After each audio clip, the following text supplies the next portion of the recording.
So John, tell me a little bit about yourself. Well, I was a banker for 30 years, retired at age 55, thought I was done, flunked retirement, got bored, missed deal flow, and ended up wanting to join our local angel group in Columbus, Ohio. We didn't have one. I said, aha, here's my retirement project. All right, it became the hobby that turned into a career, a second career, right? That's correct, more all-encompassing. So how do you know a great entrepreneur when you see one? I haven't a clue what that is. I do know one thing, that the most important decision I make is after a series of meetings, I really ask myself, do I want to help make this person wealthier? Do they deserve it? Do they work hard? Do they have domain expertise? Are they likely to succeed? But at the end of the day, since I'm going to be spending years with them, do they really deserve to be wealthier? So charisma and chemistry, whether you kind of have a good feeling about them. Yes, charisma and chemistry is important, but it's just, do I look forward to their phone calls? Do I look forward to interacting with them? And of course that can change over time, but it always starts there. All right. So thinking back on your investing career, what kinds of investing situations do you steer away from? I steer away from any IT companies where there certainly cannot be an exit without VC funding. I'm not suggesting that to optimize the idea, VC funding may be wise to take on, but candidly, since a third of my portfolio is life science companies, and since obviously every one of them requires VC funding, so I'm taking on funding risk, why should I take it on with an IT company? All right. Thinking back over the years, what has been your single biggest surprise as an investor?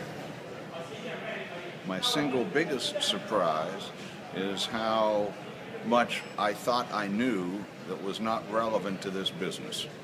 Having been a banker for 30 years, I thought I knew an awful lot about risk. What we do is not risk. Risk, the analog for risk, is gambling. What we deal with is uncertainty. The analog for uncertainty is warfare. Nobody really successfully has handicapped who is going to win the battle. There are always exogenous variables. We deal with uncertainty, not mere risk. That was a pretty serious answer. That's good. That was good stuff. All right. So, what's the best way to get a meeting with John Huston? Call Chris.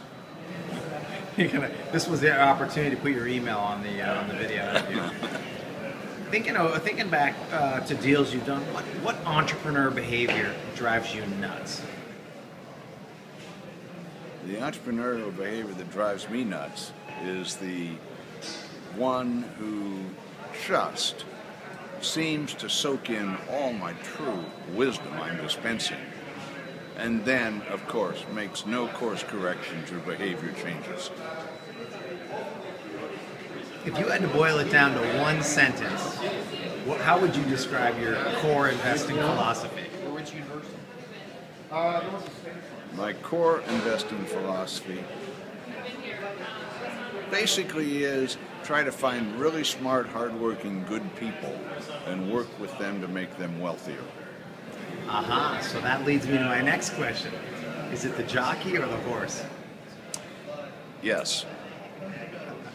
And I say that because, candidly, I frequently lost money because the jockey was so good and I wasn't smart enough to understand that they were riding a burro.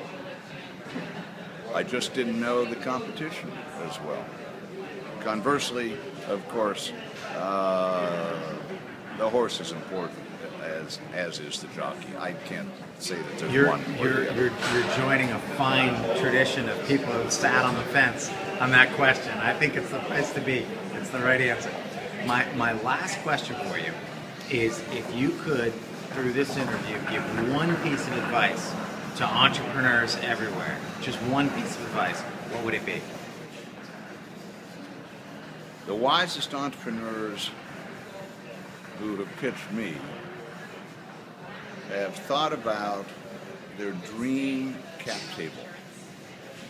Who would they like to have on the cap table that they really think will increase the likelihood of their success? And of course, some of those will be sitting around the board table. And then they decided what terms, conditions, and valuation do I really have to offer those folks. The biggest inanity in this business is entrepreneurs get fixated on a valuation, and they offer the same valuation to someone with true star power as they would to an investor whose entire career has been in commercial real estate shopping centers, writing his first angel check, and brings no value other than some money. Isn't that an invitation for complicated deal structures, though?